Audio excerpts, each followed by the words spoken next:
2 games. And that's been standard throughout the playoffs. But, well, this round. But, this could be the end for both of these series. And I wouldn't be surprised if it was.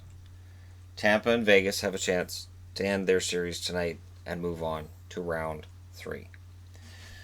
Boston is in Tampa.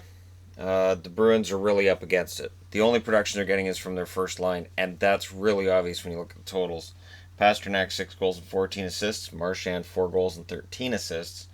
Bergeron, 6 goals and 9 assists. The out of the playoffs, Torrey Krug with 3 goals and 9 assists. Krejci, 2 goals and 7 assists. And how important is it to lose Torrey Krug? Their defense combined. You look at the rest of their point totals. First off, the number 2 point getter on the blue line has 4 points, and that's McAvoy. And there really isn't any offense back there other than Torrey Krug, so that changes their entire game. Shots on goal, Bergeron leads the way with 43, Rick Nash with 38, David Pasternak with 36. Turnovers, Bergeron is in the positive at +7. Krug, that's one positive change if you even want to call it that. Torrey Krug was a -13, which might be the worst number in the playoffs. It's the worst number of any team that's playing right now, at least tonight. Ice time, Chara, 23 minutes and 35 seconds on average, which is just behind McAvoy's 23 minutes and 44 seconds. So one really positive thing that comes out of this playoff run is Charlie McAvoy got a ton of playoff experience. Torrey Krug's 20 minutes and 16 seconds, not playing. Marchand, 20 minutes and 15 seconds. Somehow Marchand's playing tonight. I don't get it either. Blocked shots, Char leads the way with 25. Then McAvoy, Miller, and McQuaid are tied with 18. One of the big issues here is Rask, 2.96 goals against, 903 save percentage. Those numbers just don't. It doesn't work. And I think it's funny too, because anytime I talk about goaltending in the playoffs, I'll see people say things along the lines of, well, he's playing well, but the defense and this and that. Here's the thing. Great goalies are able to come up with just incredible performances when they need them and manage to put up pretty darn decent numbers. And they make saves that nobody has any business making. And the biggest example of that this year in the NHL was Antti Raanta in Arizona, where the defense in front of him was not better than the defense in front of some of these guys, and yet his numbers in the second half of the season were intimidating. So the while it's not his fault argument doesn't 100% wash. Sometimes it does, but I'm not giving goalies a break at this time of year. On the Tampa side of things, Kucherov's woken up. He has 6 goals and 5 assists. Braden Point and Steven Stamkos both have 3 goals and 6 assists. And if Stamkos is waking up, that's huge trouble for Boston. Palat, 4 goals and 4 assists. Killorn with 4 goals and 2 assists. Shots on goal, Kucherov, 37. Johnson, 29. Hedman, 26. Turnovers, Stamkos is a +5. Girardi's a -6. Ice time, Hedman leads the way with 26 minutes and 2 seconds. He is way ahead of second place, who's Ryan McDonough at 22 minutes and 25 seconds. Anton Stralman, 22 minutes and 22 seconds. And then Braden Point at 18 minutes and 48 seconds. Braden Point is putting up more ice time than anybody else among the Tampa forwards. And honestly, Braden Point's probably my favorite of the Tampa forwards. Although there's a lot of Tampa forwards I enjoy watching play hockey. Block shots, McDonough leads the way with 18, Hedman 14, Girardi 13, Palat 11. And in net, Vasilevsky 2.33 goals against and a .923 save percentage. Vasi's been pretty good. I think Hellebuck in Winnipeg is playing fantastic, and there's a goalie in Vegas who's pretty good. But yeah, Vasi's been pretty good for Tampa, and I would expect this to wrap up tonight. I'd be very surprised if it doesn't wrap up tonight. And am I mad? Am I angry? Am I going to lose it? No, not really.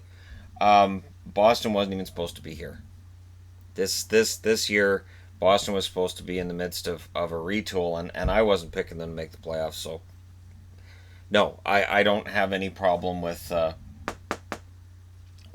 Boston being out tonight, because I do think Tampa's the better team overall. Okay, to Vegas and San Jose.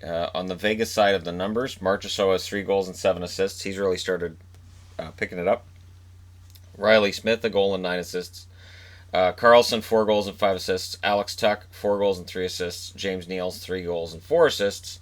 Rounds out the top 5 scoring for Vegas. Shots on goal, Marchessault and Neal are tied with 39. Then William Karlsson with 30. Turnovers, Carlson's a +9. McNabb's a -4. Ice time, Nate Schmidt leads the way with 25 minutes and 46 seconds on average. England, 23 minutes and 35 seconds. And then tied for third are Theodore and Braden McNabb with 22 minutes and 59 seconds on average. Very solid blue line. If unspectacular, very solid. Vegas has really been solid the whole year. No surprise there, and they can do something that nobody in the infancy of this season would have thought they could do, which is get to the final four.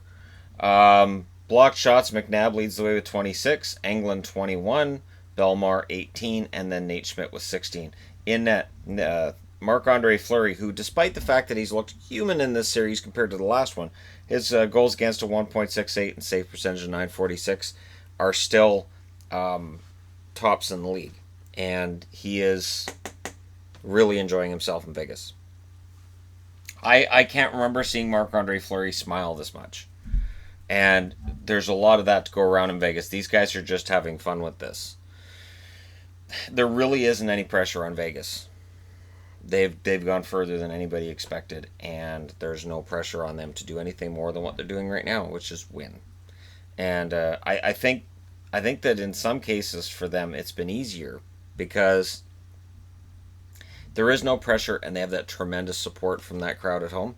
So if something happens tonight and if San Jose evens this series and it's going back to Vegas for 7, that you have to see that game. Skip work, skip school, whatever you got to do. And I say skip school because there's people all around the world that watch NHL hockey, so whatever you got to do, you got to do. This series has been fantastic. I don't anticipate it being anything less tonight with San Jose fighting for their lives at home. Couture leads the way for San Jose in scoring, 4 goals and 8 assists. Hurdle's next with 6 goals and 3 assists. Pavelski, 2 goals and 6 assists. Burns, 3 goals and 4 assists. Bodker, goal and 5 assists. Michael Bodker having a half-decent playoff. Shots on goal, Kane has 34, and then Couture, Burns, and Hurdle all have 30. So nice distribution of the puck there. Turnovers, Tierney, Fair, and Hurdle all have a +5. Burns and Kane have a -6. Hands up if you're surprised that Burns and Kane are at the bottom for the turnover ratio. No. But that's their style. That's their game. The high risk is there, but the high reward is also there for both. Ice time, Vlasic leads the way with 25 minutes and 52 seconds, followed by Burns at 25 minutes and 51 seconds. That 1 second shows how important Vlasic really is. Braun, 23 minutes and 32 seconds. Pavelski, 21 minutes and 37 seconds. Block shots, Vlasic leads the way with 36. Braun with 28. And Burns with 17. And in net, of course, Martin Jones, 2.29 goals against, 926 save percentage. If he doesn't play the full 60, if he gets pulled tonight, that means that Vegas is going on to the next round. So Jones has to dig deep again and come up with possibly the best game of his career for San Jose to move on past Vegas. Or at least for San Jose to force a Game 7 and then get past Vegas. He'd have to put up 2 of the best games of his career. It's a tall task. Vegas has been pretty darn good in games that they have to win this year. Again, I think there's no pressure. They have a really good team, very well coached, and they're just relaxed. They're a very relaxed team that stayed in their game plan the entire year.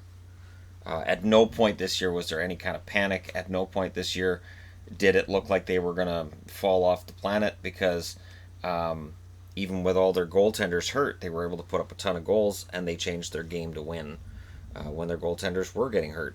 So Vegas is absolutely likely to move on tonight, and Tampa, I'd be kind of surprised if they don't as well. But we'll see. That's why they play the games, right? If Boston can force a game 6, which would be in Boston, maybe they can get some momentum going, but I don't like feeling that way because very often you're just getting your hopes up. And this one is going to be deadly. Let me know your thoughts in the comment section below because I think both games are going to be great. Who you think is going to win? What do you think is going to happen? All that wonderful stuff. Don't forget to hit like and subscribe if you're browsing your way through. You just happen upon this video. And remember, this game starts at noon my time today, which is 3 o'clock Eastern, which is only 4 hours away. I'll talk to you guys again soon.